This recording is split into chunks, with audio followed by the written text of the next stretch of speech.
갱무별법이니라. 자심이 무시이래로 부증생 부증멸하며 불정불황하며 무형무상하며 불속유무하며 불계신구하며 비장비단하며 비대비소하며 조가일체한량명은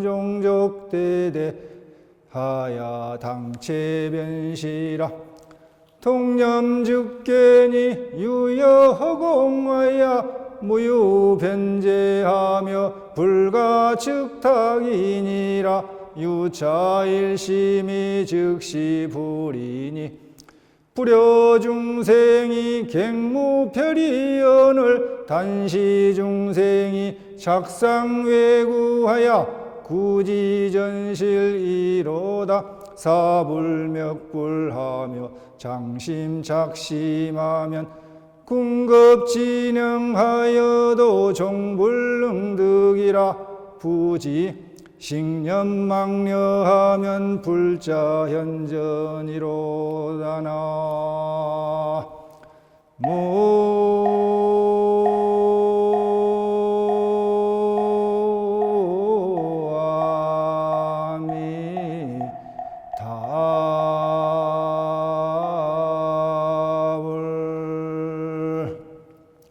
제불여일체 중생이 유시일심이요 갱무별법이니라. 모든 부처님과 더불어서 일체 모든 중생이 오직 한마음 일심뿐이요 다시 또 다른 법이 없습니다. 차심이 무시이래로 부중생 부중멸하며 이 마음이, 여러분들의 그 마음 가지고 있는 그 마음이 시작함이 없는, 먼 옛날부터 시작이 없는 그때서부터 지금까지, 지금 현재까지 오므로 생하거나 즉 일어나거나 멸하거나 즉 없어지거나 하지 아니했으며 불청불황하며 무형무상하며 푸른 것도 아니고 누런 것도 아니며 형상도 없고 모양도 없으며 불속유무하며 불계신구하며 있는 것에 속하지도 않고 아예 없는 것에도 속하지 않고 또 새로운 거나 오래됨을 계산하여 따질 수도 없고 비장비단하며 비대비소하며 긴 것도 아니고 아주 긴 것도 아니고 짧은 것도 아니고 커다란 것도 아니고 아주 조그만 것도 아니고 초가일체 한량 명은 종족 대대하야 당체 변시라. 일체 모든 한계성과 분량 또 이름과 말 종적과 상대성을 걸출하게 뛰어넘어서 그 당체가 곧 이것이다. 즉 마음입니다. 동념즉계하니 유여허공하야 한 생각 일으키면은 한 마음 일으키면은 곧 천리만리 어긋나고 마치 허공과 같아서 무유변제하며 불가측탁이니라. 변제가 끝이 없으며 가히 여러분들이 헤아릴 수가 없는 것입니다. 유차일심이 즉시불이니 오직 여러분들의 그 한마음 가지고 있는 한마음 일심이 곧 부처님이니 불여중생이 경무별이언을 부처님과 중생이 다시 서로 다른 것이 없습니다. 다른 것 없고 부처님과 중생이 또 같습니다. 단시 중생이 착상예고하야 구지전실이로다. 다만 여러분들의 중생이 상에 집착해서 밖으로 자꾸 구하려고 하는, 바깥에서 구하면 구할수록 더욱 잃어버리고 더욱 멀어지고 찾지도 얻지도 못하는 것입니다. 사불맥불하며 장심착심하면 부처님을 사용해서 부처님을 찾으며 마음을 가져서 마음을 찾는다. 마음을 찾으면 궁급진행하여도 종불능득이라. 끝없는 세월이 다하고 이 몸, 여러분들의 몸이 다해서 형상이 다해서 죽을 때까지 마침내 얻을 수가 없는 것입니다. 부지 알지 못하는 것이 있습니다. 여러분들이 알지 못하는 것이 있어요. 식념망래하면 불자현전이로다. 생각을 쉬고 생각을 잊어버려서 무심하면, 아무 생각 없으면 부처님께서 자연히 저절로 여러분 앞에 현전한다, 나타날 것입니다. 다시 말해서 무념무상하면, 아무 생각 없고 아무 망상이 없으며 삼매, 고요한 마음의 경지에 들어가시면 부처님을 만날 수가 있는 것입니다. 안녕하세요. 반갑습니다. 그동안 잘 지내셨죠? 가을을 노래한 서정시, 중국 시와 한국 시를 두 편 소개해 올리겠습니다. 여러분들도 잘 아시는 그런 그 시입니다. 일천추색 냉청만 온 하늘에 가을빛이 차갑고 바닷가 항구의 날씨는 맑고 개청한데 무수복만 원근간이라 멀고 가깝게 산봉우리가 막 솟아있는데 한상살래 가냐수라, 한가하게 여유롭게 산에 올라가서 저 멀리 보이는 들판을 물을 바라보니까 호러수저 견청산이라, 호련히 그 물속에 푸른 산이 보이네. 중국 송나라 때 절강성, 저장성이죠.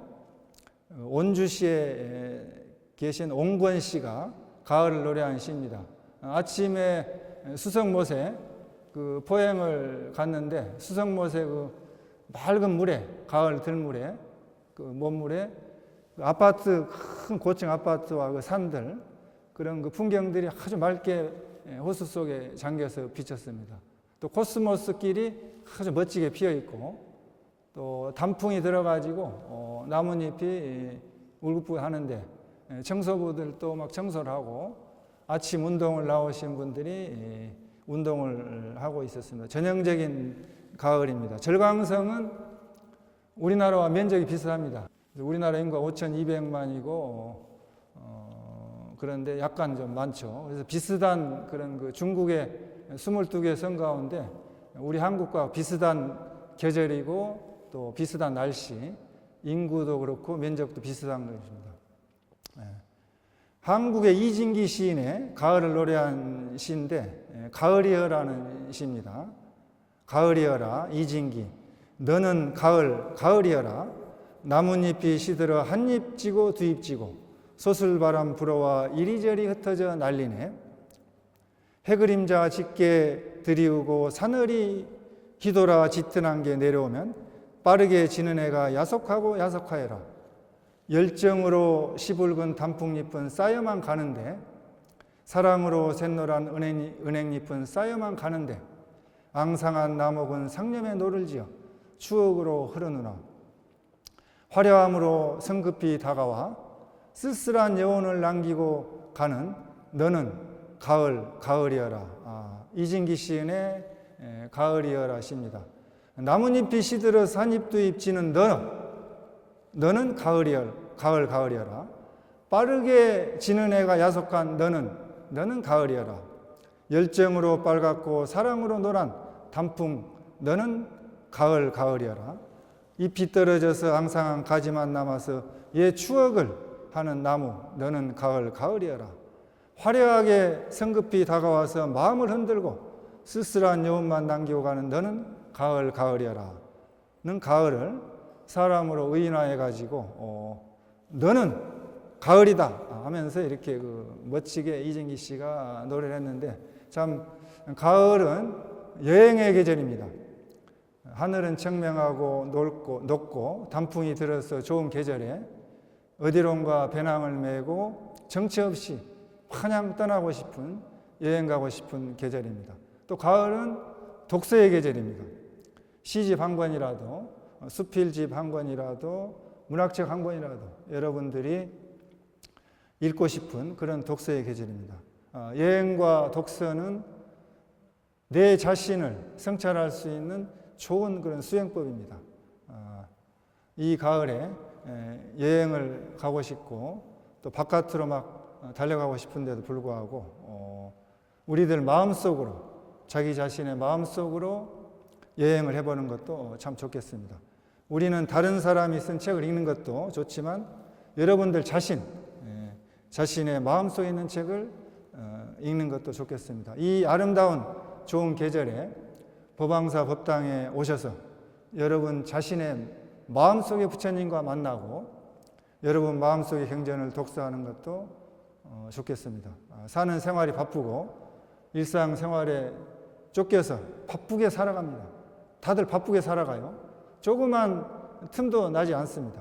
정말 하루에 한두 시간 시간 내기도 어려운데도 불구하고 법왕사 법당에 시간을 내서 마음을 내서 이렇게 참석해서 부처님의 말씀을 공부하시는 불자님들께 존경의 마음과 찬탄을 드립니다. 여러분은 이 시대에 살아있는 부처님이십니다. 또 여러분들은 중생을 제도해야 할 원력을 실천하시는 관세음보살님이고 지장보살님이십니다. 우리 불자님들은 백고자업배에 빠지지 마시고 참석하셔서 열심히 배우고 공부하고 열심히 기도 참선, 염불, 주력, 절 수행을 하셔서 마음을 잘 닦아서 봉사하고 포교하고 복을 지어서 이 땅에 부처님의 불국토를 만들어서 세계 평화를 이루게 나갔으면 좋겠습니다. 항상 여러분의 곁에서 여러분 가족과 여러분의 친인척과 여러분의 인연이 있는 모든 분들 위해서 힘써 주시고 기도해 주시고 불사하고 포교해 주시는 법왕사 주지 실상스님께 힘찬 박수 한번 부탁드리겠습니다.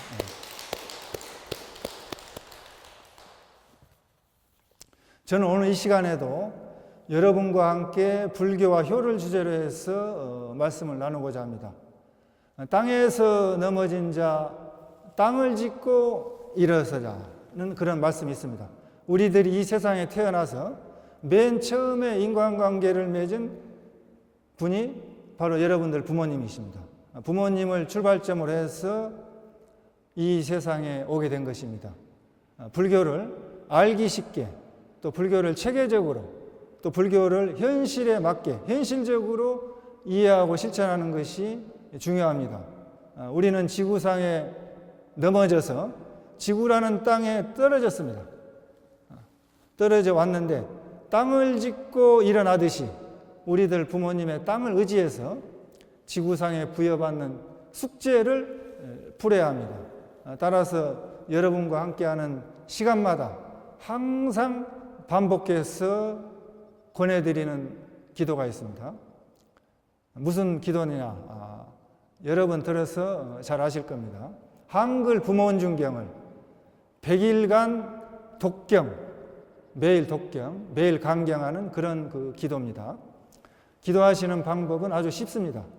한글로 번역된 한글 부모원중경을 하루도 빠지지 않고 100일 동안 매일 가장 편한 시간에 여러분들 편한 시간에 한번 소리내서 읽든가 또 눈으로 강경을 하는 것입니다.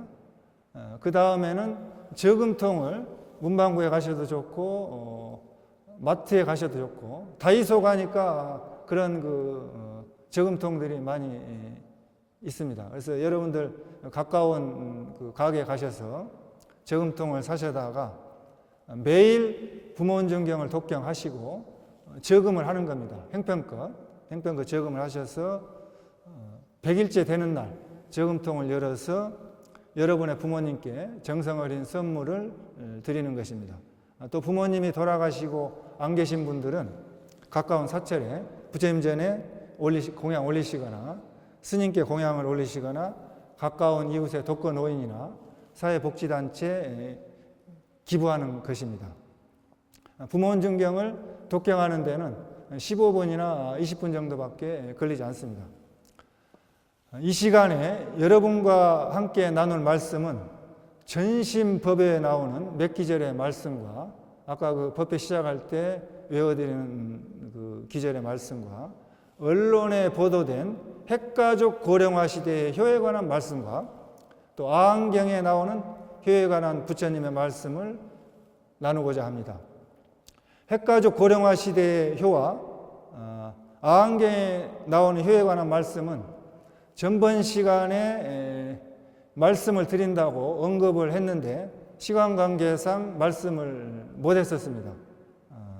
여러분들 스마트폰 가지고 계시죠? 그 스마트폰에 유튜브에 들어가시면은 그 검색창에 성산 스님을 자막을 치시면은 그 검색하시면은 제가 한 그 동영상 법문이 지난 시간에 한 법문을 4개로 편집했습니다. 1부, 2부, 3부로 나누어서 그래서 전체적인 거 해서 24번 성산스님 24번 법문 보시면은 전번 시간 했던 그 법문이 있습니다. 있고 수신결의 공정영지와 현대 한국사의 효라는 주제로 해서 하신 법문인데 그때 말씀을 올리려다 못한 그 시간 관계상 못한 그 2가지 말씀을 이번 시간에 올려드리겠습니다. 그래서 한 7년 가까이 그 동영상 법문을 유튜브에 올리다 보니까 개수가 너무 늘어나서 지난번부터는 1년 남발을 그렇게 붙이고 있습니다. 또 시간이 길기 때문에 짧게 1부, 2부, 또 1부, 2부, 3부 나누어 가지고 이렇게 시간이 바쁘신 분들은 들을 수 있게끔 하고 있습니다. 언론에 보도된 2019년도 신예기 핵가족 고령화 시대의 효에 관한 이야기입니다. 여러분들도 언론을 통해서 잘 아시는 그런 그 이야기입니다. 제가 한번 읽어드리겠습니다. 언제나 제 유년 시절 기억 속에 포근하고 유쾌한 모습으로만 남아있는 어머니, 그런 어머니가 치매의 덫에 걸리신 지 벌써 2년째입니다. 제 나이 59살, 59세, 어머니는 벌써 80대시니 무리는 아니지요. 그런데도 여전히 전 어머니가 방금 전 식사하신 것도 잊으시고 밥을 찾으실 때마다 화장실에 뒤처리를 하지 못해 헤매는 모습을 볼 때마다 억장이 무너집니다. 저보다 어머니를 돌보는 일을 더 많이 하게 되는 아내를 볼 면목도 없습니다. 이제 어머니도 아내도 모두 노인인데 얼마나 지치겠습니까? 결국 얼마 전 장남인 제가 5 동생을 모았습니다. 무거운 마음으로 요양병원 얘기를 꺼냈죠. 다들 말이 없더군요.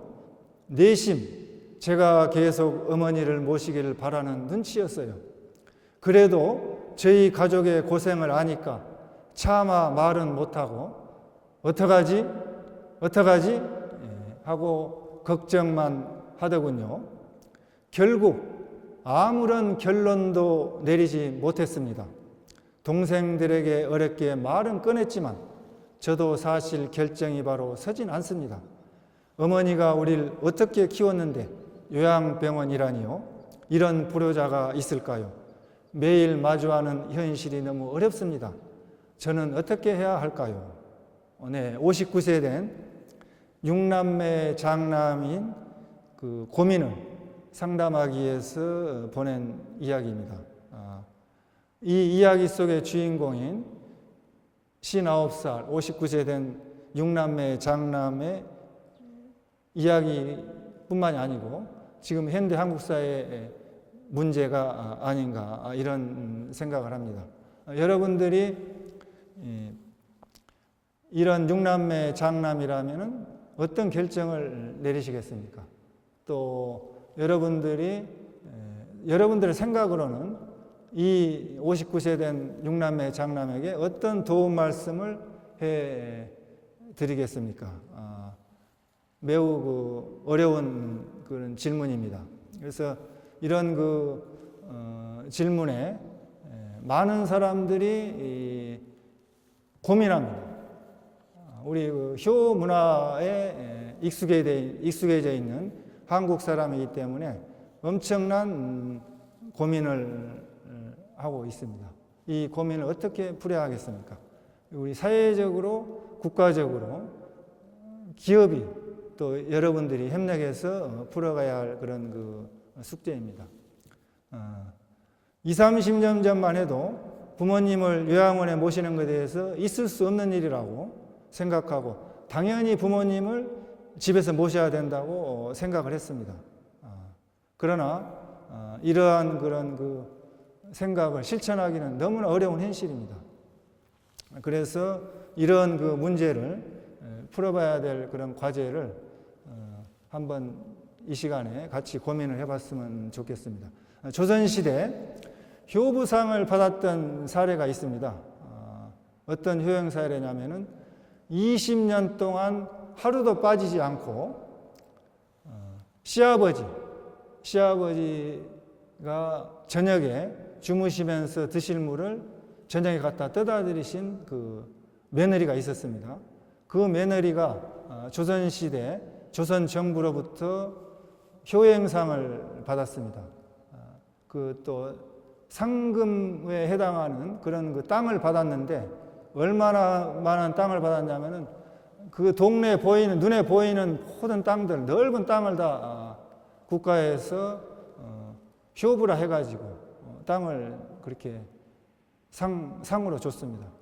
그 소식을 듣고 다른 마을 사람들이 나도 땅을 받아야 되겠다고 너도 나도 막 그냥 그 부모님 그 저녁에 드실 물을 떠다 드리라고 이렇게 실천을 했습니다.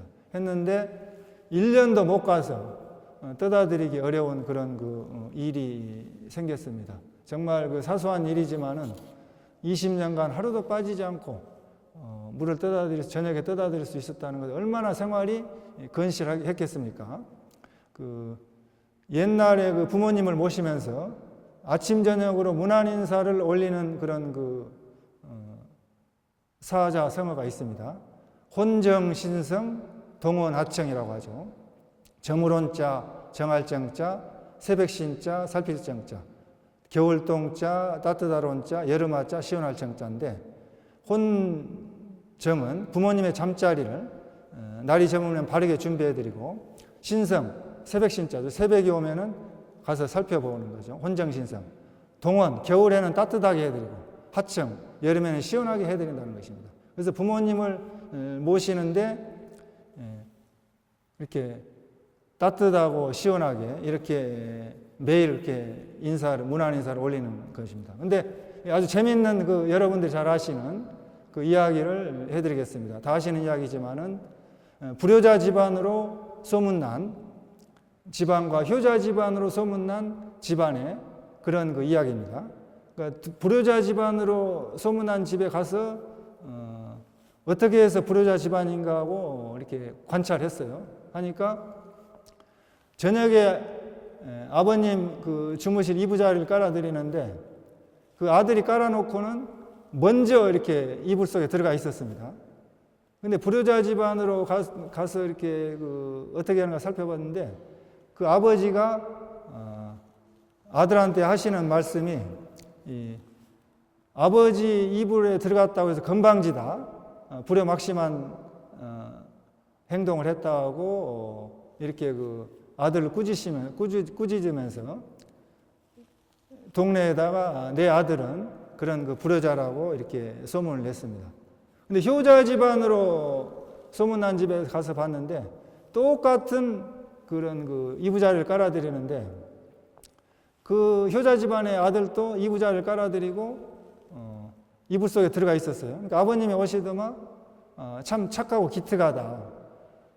아버지가 이불에서 들어가려면 차가운 기운이 있으니까 찬 기운이 있으니까 따뜻하게 덮여놓으려고 들어갔구나 하고 이렇게 그 아들을 칭찬하면서 내 아들은 참 그 효자다 하면서 이렇게 이야기를 했다고 합니다. 그러니까 아들이 한 행동은 똑같은데 180도 정반대로 해석을 해가지고 불효자가 될 수도 있고 효자가 될 수 있다는 것을 깨달았습니다.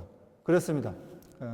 여러분들이 부모님을 모실 때 진심으로 지극한 효성심으로 그렇게 부모님을 모시면 오해를 하지 않습니다. 또 설사 아들이 그렇게 했다 하더라도 부모님 입장에서 아들의 허물을 덮어주고 이렇게 잘 소통을 하면은 긍정적으로 생각하면은 또 좋은 그런 관계가 될 수 있습니다. 화목하고 효도하는 집안이 되느냐 하는 것은 부모와 자식 간의 믿음과 신뢰와 존중과 존경과 사랑하는 마음이 있어야 합니다. 가정에서 믿음과 존중과 배려하는 마음을 배우고 익혀서 이 사회와 국가에 충성하고 국가 사회 발전에 기여하는 것입니다. 가정이 모여서 국가를 이루는 것입니다. 현대 한국 사회가 이렇게 안정되고 살기 좋은 국가가 되려면은 첫째, 여러분들의 가정이 화목하고 안정이 되어야 되는 것입니다. 현대 한국 사회는 초고령화 시대로 달려가고 있습니다. 작년 1년 전 통계에 의하면은 65세 이상 노인 인구가 707만 명이라고 조사해서 발표했습니다. 금년 노인 인구는 769만 명이고 내년 1년 후 2020년도는 813만 명이 됩니다. 그리고 2025년 한 6년 후쯤에는 1000만 명이 넘을 전망입니다. 노인 인구가 1000만 명이 되는 그런 초고령화 시대가 얼마 남지 않았습니다. 지금 또 현대사회는 핵가족화 시대에 있습니다. 대가족 지대가 무너지고 또 공업국가 또 민주화된 그런 현대 한국 사회에서 1인 가구가 2018년 1년 전에 통계청 조사에 의하면은 584만 가구입니다. 8,594가구, 약 600여만 가구가 1인 가구, 독신 가정입니다.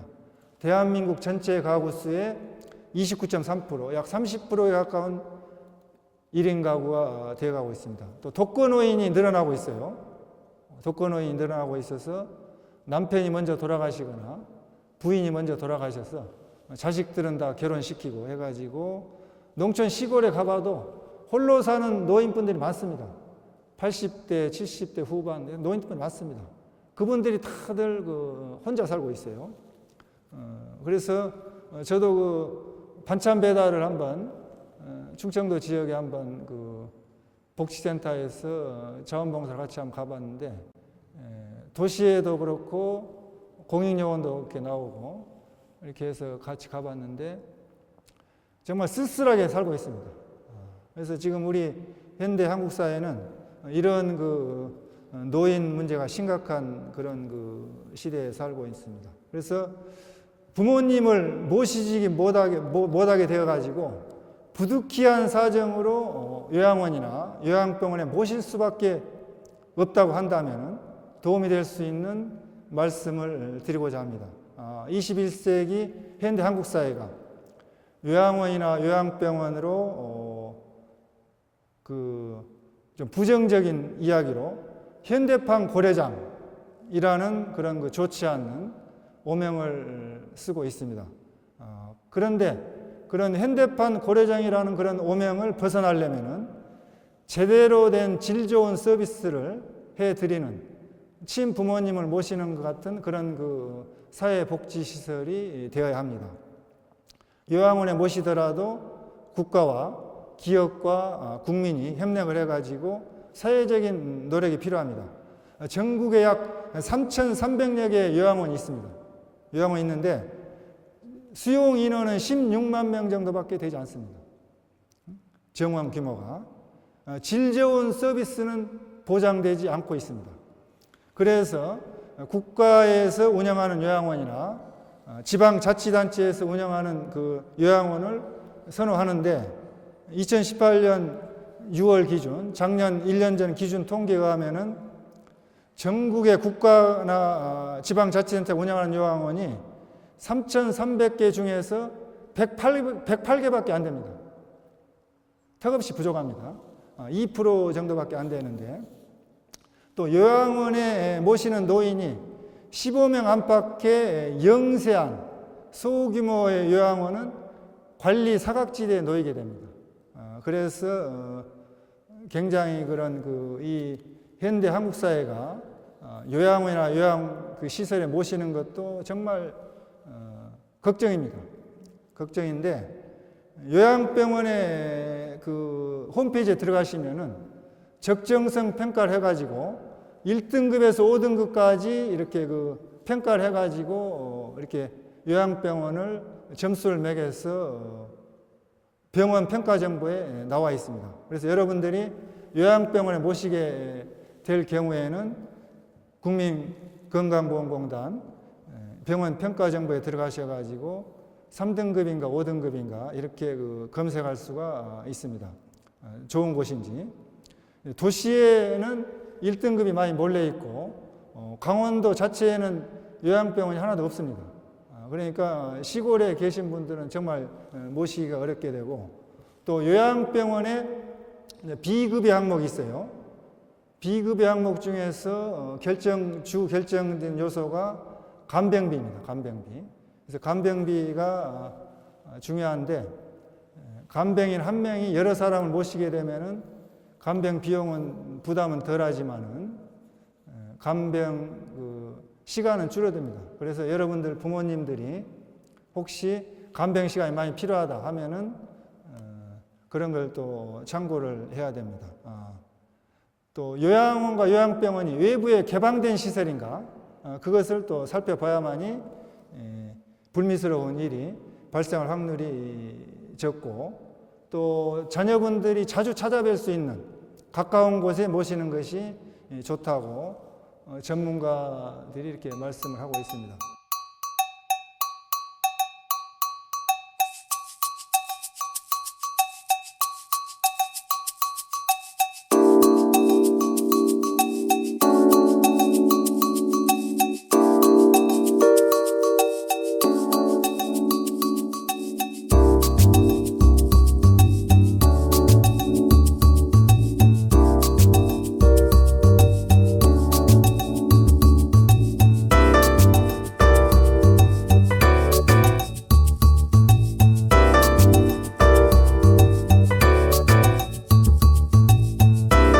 선배님 중에 한 분이 7남매 중에 막내인데, 막둥이인데 7년 동안 그 어머님을 모셨습니다.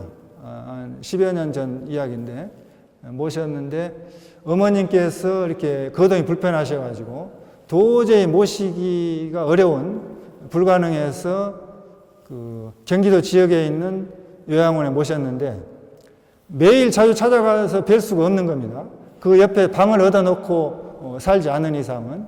그래서 가까운 그 본사 말사에 포교당이 있어가지고 거기에 주지소임을 자청을 하셔가지고 주지소임을 보시면서 매일 그렇게 어머니를 찾아뵙고 모신 그런 효자 선배 스님이 계셨습니다.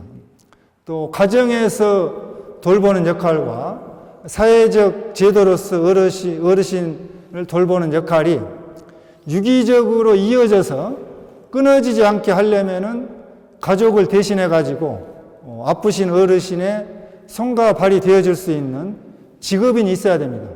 그래서 지금 우리 한국에서도 선진국을 벤치마킹해서 요양보호사 간병인을 많이 양성을 했습니다. 그래서 지금 장기 요양보험사 자격증을 가지신 분이 지금 한국에 150만 명이 자격증을 가지고 있습니다.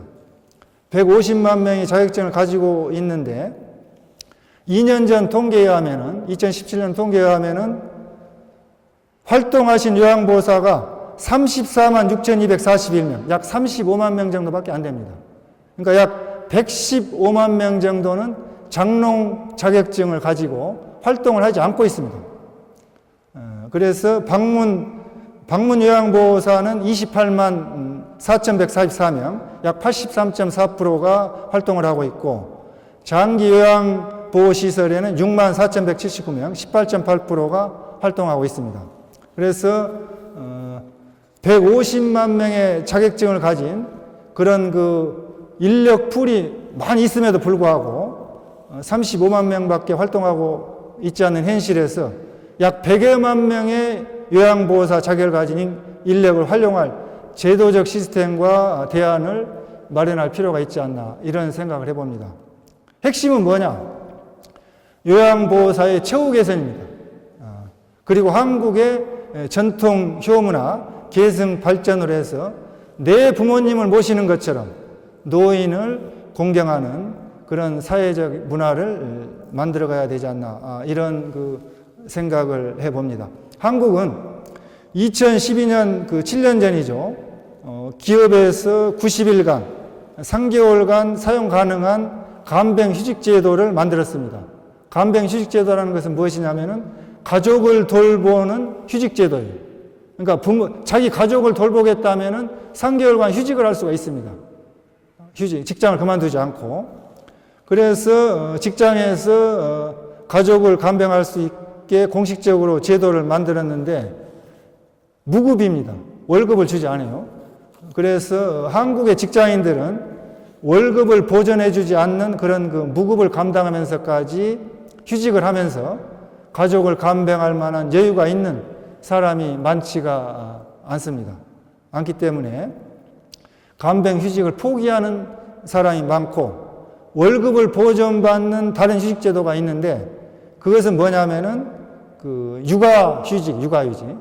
어린애를 돌본다면은 그건 월급을 보전해준다는 것이죠. 그래서 간병휴직제도를 제대로 활성화하려면은 우리 그 기업에서도 소득을 보전해주는 선진국처럼 해야 됩니다. 사회 안전망이 필요한 거죠. 그래서 미국 일부 주와 캐나다, 프랑스, 호주, 뉴질랜드, 이스라엘 같이 경제협력개발기구 OECD 대다수의 국가가 월급을 주면서 유급으로 간병휴직제도를 만들어가지고 시행하고 있습니다. 가족 간병을.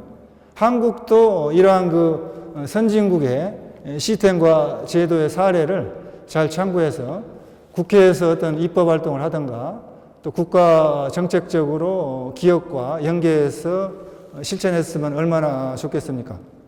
또 건강보험과 노인 장기 요양보험 재원을 활용해서 저소득층 간병 비용을 풀어주는 좋은 방법이 있지만은 현재까지는 그 한국의 국가 재정상 한계가 있다고 합니다. 근데 지금 그 재정의 한계가 있음에도 불구하고 2년 전 2017년 9월 18일 날 본격적으로 정부에서 치매 국가 책임제를 선언하고 실시했습니다. 그래서 치매에 대한 맞춤형 사례 관리, 의료 지원, 장기 요양 그 서비스 확대 해가지고 치매 환자 가족의 부담을 덜어줄 수 있는 방안을 대한민국 정부에서 실천하고 있습니다. 대한민국 국민이 치매에 걸리면 국가에서 책임져 주겠다. 이런 그 정책을 실천해 나가고 있는 것입니다. 핵가족 고령화 시대에 현대 한국 사회에서 효를 실천할 수 있는 전통 효문화 개성 발전을 위해서 이러한 그 사회적인 안전망과 제도적인 시스템과 국가, 기업, 또 국민들이 협력해서 만들어 나가야 되겠습니다. 이게 그 시간이 많이 흘러서 아항경에 나오는 부처님의 효에 관한 말씀은 또 다음 기회도 있으니까 다음 기회에 해드리겠습니다. 해드리고 법회 시작할 때 전심법에 나오는 개성을 외워드린 그 말씀을 올리겠습니다. 제불의 일체 중생이 유시일심이요 계행무 별법이니라. 모든 부처님과 더불어서 일체 모든 중생이 오직 한마음 일심뿐이요 다시 또 다른 법이 없습니다. 차심이 무시이래로 부중생 부중매라며 이 마음이 시작함이 없는 그때서부터 지금까지 오므로 생하거나 아직 일어나거나 멸하거나 아직 없어지거나 아직 하지 아니했으며 불청불황하며 무형무상하며 푸른 것도 아니고 누런 것도 아니고 형상도 없고 모양도 없으며 불속유무하며 불계신구하며 있는 것에 속하지도 않고 없는 것에 속하지도 않으며 새롭거나 오래된 것을 계산하고 따질 수도 없으며 비장비단하며 비대비소하며 긴 것도 아니고 짧은 것도 아니며 큰 것도 아니고 작은 것도 아니며 초과일체 한량명은 종적대대하여 당체 변시라 일체 한계와 분량 이름과 말 종적과 상대성을 뛰어넘어야 그 당체가 곧 이것 즉 여러분들의 마음입니다. 동념 즉계하면 유여허공하여 한 생각 일으키면 곧 어긋남이니 마치 허공과 같아서 무유변제하며 불가측닥이니라. 변제가 끝이 없으며 가히 헤아릴 수가 없습니다. 유차일심이 즉시불이니 여러분들의 한마음, 한 생각, 마음이 일심이 곧 부처님이니 불여중생이 갱무별이언을 부처님과 중생이 서로 다른 것이 없고 부처님과 중생이 똑같거늘 단시 중생이 착상외구하여 구지전시리로다. 다만 중생이 보이는 상에 집착해서 들리는 소리에 집착해서 밖으로 자꾸 구하는데 바깥에서 헐떡거리면서 구하면 구할수록 더욱더 잃어버리고 더욱더 멀어지고 얻을 수가 없습니다.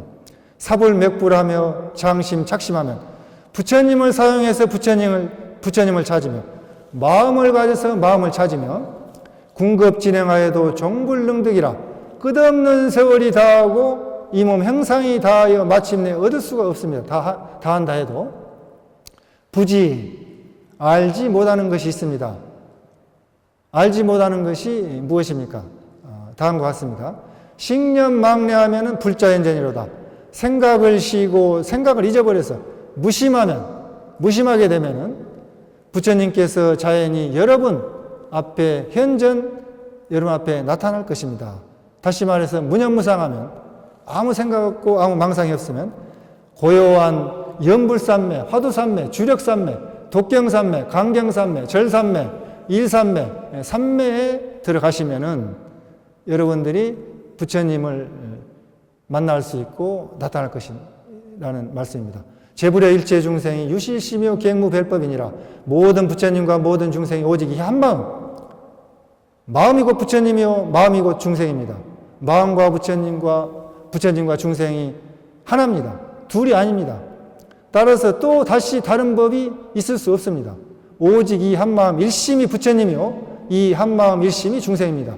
마음과 부처님과 중생이 차별이 없이 똑같습니다. 이 한마음 일심 속에 부처님의 8만 대장경이 다 들어있습니다. 차심이 무시이래로 부증멸하며 이 마음이 시작도 없고 끝도 없는 시작도 할 수 없고 끝도 할 수 없는 지금까지 이르러 내려오면서 일찍이 태어나지도 않았고 일찍이 죽지도 않았습니다. 이 한마음은 일찍이 일어나지도 않았으며 멸하지도 않았습니다. 그냥 그저 있는 그대로 있는 것입니다. 여러분의 본래 면목, 여러분이 가지고 있는 자기 자신, 주인공, 자성불, 자성부처님은 태어나고 죽는 생사윤회가 없습니다. 불청불황하며 무형무상하며 푸른 색깔도 아니고 누런 색깔도 아닙니다. 아무런 색깔이 없습니다. 단지 여러분이 마음의 색안경으로 바라볼 때 마음의 색안경의 색깔로 보이는 것입니다. 여러분들 업식의 색안경, 업력의 색안경, 업력의 그 관념으로 바라볼 때 그렇게 누런 색깔도 하고 푸른 색깔도 하고 그런데 아무런 색깔이 원래 없는 거예요.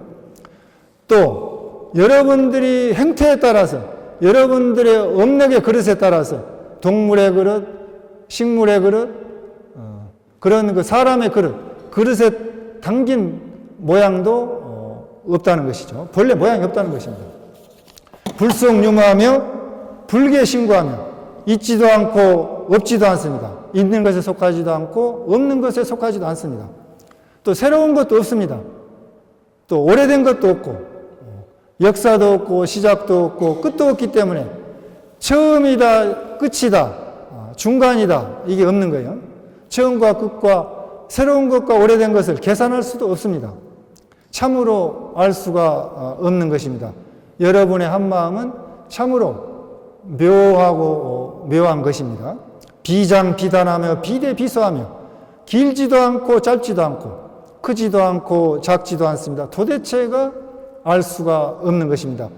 우리들의 육안으로 업력을 가진 육안으로서는 인식의 한계를 벗어난 것입니다. 생각할 수가 없는 것입니다. 생각으로 헤아릴 수가 없는 것입니다.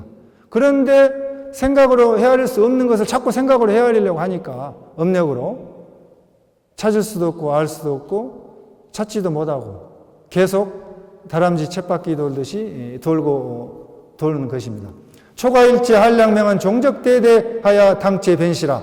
일체의 모든 한계, 사량 분별, 분량, 시간, 공간을 뛰어넘어서 절대 유한의 세계를 뛰어넘어서 절대 무한의 세계로 넘어가야 일체 이름과 일체 모든 언어와 말을 뛰어넘고 일체 모든 자체와 정해진 종족을 뛰어넘어서 상대의 세계를 뛰어넘어서 절대 무한의 세계로 갔을 때 그 당체가 이것이다. 그 이것은 여러분들의 마음, 자성청정심이라는 것입니다. 일체 모든 상대의 유한의 세계를 뛰어넘으려면 한 생각도 일으키면 안 됩니다. 동념직견이 유효허공하야 한 생각 일으키면은 그르치는 거예요. 한 생각 일으켰다. 무슨 생각이든지 일으키면 그대로 죽는 것입니다. 조그만 생각도 일어나죠. 미세망령. 본인이 아무 생각도 안 했다고 하는데 현대 정신분석학, 심리학에서는 잠재의식이 있습니다. 잠재의식.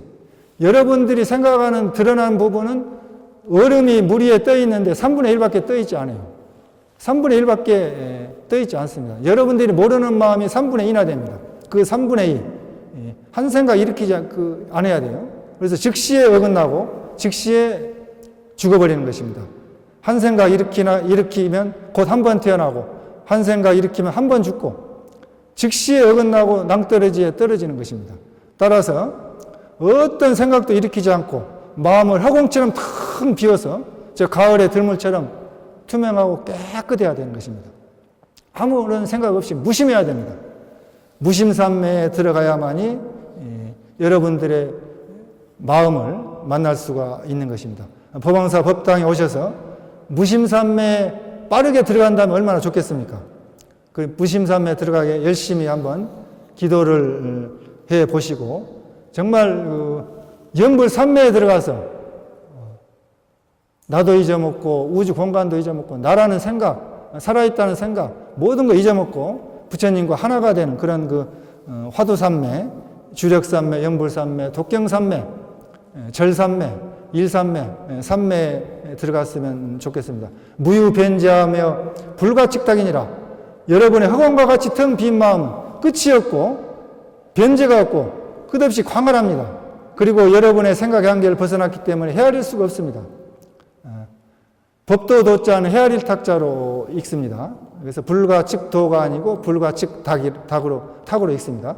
한 생각도 일으키지 않고 무념무상하고 아무 망상 없이 무심삼매에 들어가셔서 텅 비워버리시면은 여러분의 본래 한마음 일심이 나타납니다. 유시일심이 즉시불이니 오직 삼매의 마음 텅 비워버리니 한마음이고 부처님이니 불여 중생이 기행무별이연을 부처님과 중생이 다시 또 서로 다르지 않습니다. 다시 말해서 부처님과 중생이 똑같습니다. 부처님이 중생이고 부처님이다. 단시 중생이 착상에 구하여 구지전시로다. 다만 중생이 상에 집착해서 자꾸만 바깥에서 구하려고 합니다.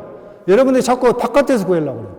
상대방한테 구하고 남한테 의지하고 자꾸 바깥에서 구하려고 해요. 그러니까 법당에 부처님을 모시는 것도 여러분들의 진성, 참 성품, 참 부처님을 만나기 위해서 형상을 모신 부처님을 의지해서 형상이 없는 부처님의 세계로 들어가기 위해서 만든 것입니다. 그러니까 여러분들이 바깥에서 구하는 그런 게 되면은 자꾸 부처님을 바깥에서 구하게 되면은 그럴수록 더 부처님은 멀리 가버리고 찾을 수도 없고 얻을 수도 없고 볼 수도 없고 만날 수도 없는 것입니다. 무엇 때문에 자꾸만 바깥에서 찾을까요? 그 이유가 무엇일까요? 그것은 여러분들의 업장, 업력, 습관, 관념 거기에 빠져서 업력의 바다에 빠져 있기 때문에 그 업력의 마음으로 가기 때문에 그렇게 자꾸 바깥에서 구하는 것입니다. 사불맥불하며 장심착심하면 부처님을 사용해서 부처님을 찾는 것입니다. 법당에 모신 부처님을 사용해서 여러분들의 참 부처님을 찾는 것입니다. 또 마음을 가져서 여러분들의 업력의 마음을 버려버리고 참 마음을 찾는 것입니다. 궁급 진행하여도 종불능력이라 끝없는 세월이 다할 수 없지만은 그런 바깥에서 구하면 구할수록 천번 만번 죽더라도 생사윤회를 다하더라도 부처님을 찾을 수가 없다는 것입니다. 부처님을 만날 수가 없다는 것입니다. 마음 밖에서 부처님을 찾는다면 끝없는 세월이 다하고 끝없는 몸을 받아서 태어나고 죽고 해도 마침내 부처님을 만나지 못한다는 것입니다. 청정한 마음을 가지려면 여러분들이 기도하시고 염불하시고 참선하시고 주력하시고 독경하시고 강경하시고 절하시고 수행을 해 나가야 되는 것입니다. 부지 알지자죠? 아니부자 알지 못합니다. 여러분들이 알지 못합니다. 무엇을 알지 못합니까? 식념 망래하면 불자현전이로다. 여러분들의 망념망식을 씌워버리면, 생각을 싣고 잡된 망념을 잊어버리면 부처님이 저절로 여러분 앞에 나타난다는 그런 말씀입니다. 여러분의 마음속에 자연히 부처님이 출현하고 바로 마음이 부처님이라는 것을 깨닫게 된다는 것입니다. 유차일심이 즉시불입니다. 오직 이 한마음, 일심이고 부처님입니다. 심즉시불, 마음이고 부처님입니다. 마조 스님께서 하신 말씀이 심즉시불, 마음이고 부처님이다. 이렇게 말씀했습니다. 마음심자 한 글자에 8만 대장계의 말씀이 다 들어있습니다. 그렇다면은 여러분들이 마음을 닦는 전문 종교는 불교입니다. 불교는 마음을 닦는 전문 그런 수행법들이 아주 다양하게 여러분들의 근기에 맞춰서, 여러분들의 취향에 맞춰서, 여러분들의 적성에 맞춰서, 여러분들의 행편에 맞춰서 그 8만 4천 방편문이 놓여져 있습니다. 그래서 여러분들께서는 참 그 불교를 만나서 행복한 것입니다. 여러분들이 좋아하시는, 또 여러분들이 인연 있는 스님이 가르쳐 주신 그런 그 수행법들을 익히셔가지고 여러분들에게 맞는 불교의 수행법을 어떤 수행법이라도 다 회통되게 되어 있습니다. 통하게 되어 있습니다. 그래서 염불, 참선, 기도, 주력, 강경, 독경, 절, 사경, 많은 다양한 수행법들을 여러분들의 행편에 맞게, 여러분들의 행편에 맞는 여유 있는 시간에 법왕사 법당에 오셔서 한 달에 한 번, 행편에 맞으면 한 달에 한 번 오시고, 2번 오실 수 있으면 2번 오시고, 3번 오실 수 있으면 3번 오시고, 4번 오실 수 있으면 4번 오시고, 매일 오실 수 있으면 매일 오셔서 열심히 기도하시고, 열심히 참선하시고, 열심히 염불하시고, 열심히 독경하시고, 열심히 강경하시고, 열심히 교리 공부하시고, 열심히 백고자법회에 빠지지 마시고 공부하셔서 불교의 수행법들 익혀서 여러분들의 부처님을, 마음속의 부처님을 만났으면 좋겠습니다. 2차 인연 공덕으로 천리상간의 깊은 어둠은 모두 다 밝아지고, 지옥악이 죽생 사막도의 고통을 모두 벗어나고, 칼산지옥은 모두 다 파에서 없어지고, 욕계, 색계, 무색계, 상계에서 뛰어나고, 일체의 모든 중생들이 바른 깨달음을 이루어서 극락세계 도솔천 내영궁에 왕생하고 성불하여서 일체의 모든 중생들을 제도합시다. 성불하십시오.